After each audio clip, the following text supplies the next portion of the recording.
semuanya, perkenalkan nama saya Trulisendo dengan akhiran NIM 578. Selamat datang di video singkat ini tentang kelembagaan hukum ketenagakerjaan di Indonesia.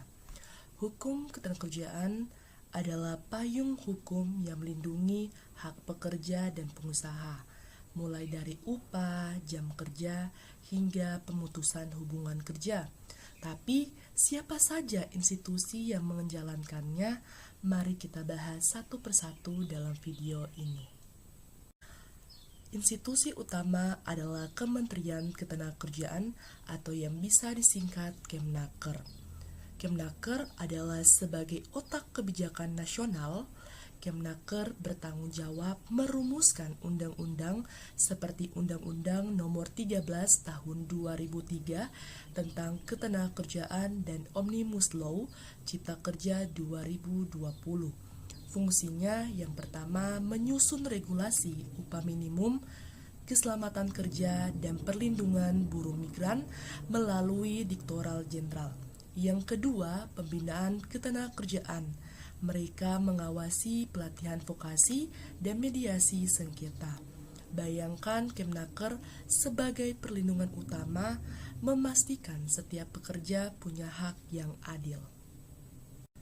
Turun ke tingkat daerah, ada Dinas Ketenagakerjaan atau yang bisa disingkat Disnaker di setiap provinsi dan kabupaten kota. Mereka adalah tangan Kemnaker di lapangan. Tugasnya mencakup pemeriksaan perusahaan untuk mematuhi aturan jam kerja dan BPJS Ketenagakerjaan, penyelesaian sengketa kecil melalui mediasi biparti antara pekerja dan perusahaan, dan penerbitan izin tenaga kerja asing yang bisa disingkat TKA. Disnaker memastikan hukum ketenagakerjaan tak hanya di atas kertas, tapi hidup di setiap pabrik dan kantor. Ketika medisi gagal, masuklah Pengadilan Hubungan Industrial atau bisa disingkat PHI. Ini adalah pengadilan khusus di bawah Mahkamah Agung, ada di tingkat pusat dan daerah. PHI menangani sengketa seperti PHK massal, gaji tak dibayar, atau diskriminasi.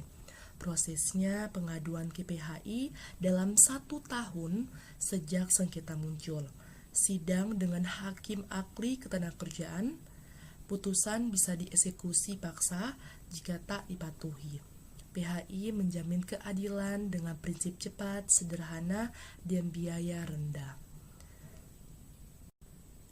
Selain ketiga pilar utama, ada lembaga pendukung, yaitu BPJS Ketenagakerjaan, mengelola jaminan sosial seperti kecelakaan kerja dan tabungan hari tua, dan serikat pekerja mewakili hak buruh seperti KSPI atau KSBSI untuk negosiasi kolektif, dan juga ada Ombudsman RI menangani pengaduan maladministrasi di institusi ketenagakerjaan. Institusi ini saling terikat untuk membentuk ekosistem yang kuat untuk dunia kerja yang adil.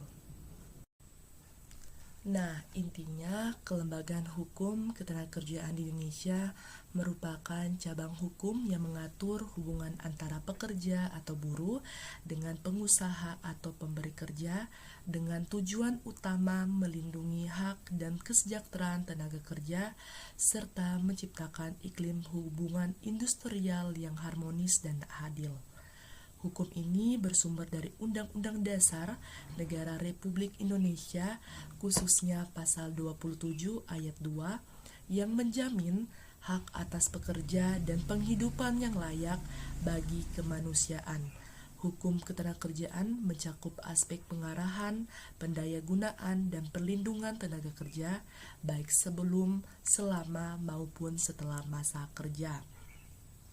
Kelembagaan hukum ketenagakerjaan merujuk pada struktur dan lembaga-lembaga yang bertanggung jawab atas penyelenggaraan, pengawasan, dan penyelesaian di bidang ketenagakerjaan. Ini mencakup lembaga pemerintah, badan independen, serta organisasi masyarakat sebagai serikat pekerja.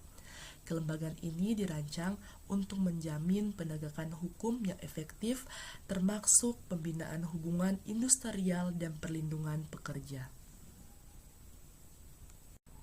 Itulah gambaran kelembagaan hukum ketenagakerjaan di Indonesia, dari kebijakan nasional hingga keadilan di pengadilan. Ingat, pengetahuan ini adalah senjata utama untuk hak Anda. Jika punya sengketa, hubungi Disnaker atau PHI terdekat. Terima kasih telah menonton.